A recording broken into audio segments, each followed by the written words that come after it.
Good day, everyone. I am Jillian Nasino Alabab from Grade 12 Zircon. Today, I want to share with you my life verse. Proverbs 16, verse 3.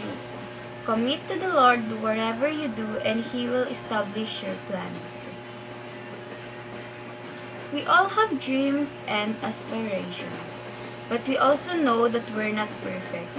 We make mistakes, our plans can be flawed, and we can control every outcome. This verse encourages us to acknowledge our limitations and seek God's guidance, recognizing that He has a bigger picture and greater wisdom than we do. Parang yung nangyari sa akin noong elementary ako,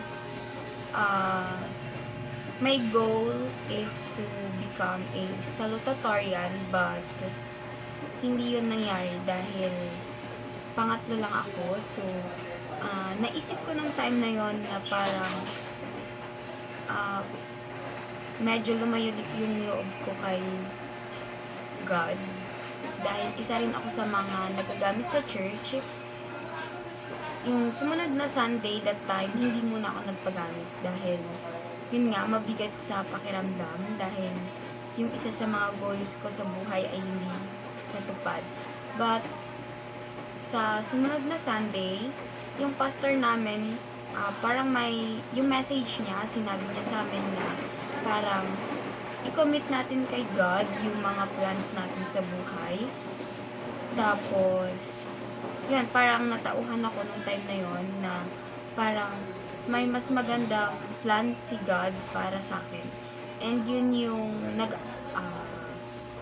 nag-junior high na ako. So, nag-aral ako sa SIA, dito sa SIA. And lahat ng goals ko nung junior high ay lahat yon natupad, and I'm thankful for that. Ang masasabi ko lang for sa mga kapwa ko estudyante na napanghihinaan na ng loob, we should commit to the Lord yung mga plans natin sa buhay. And yun lamang po. Thank you for watching and listening.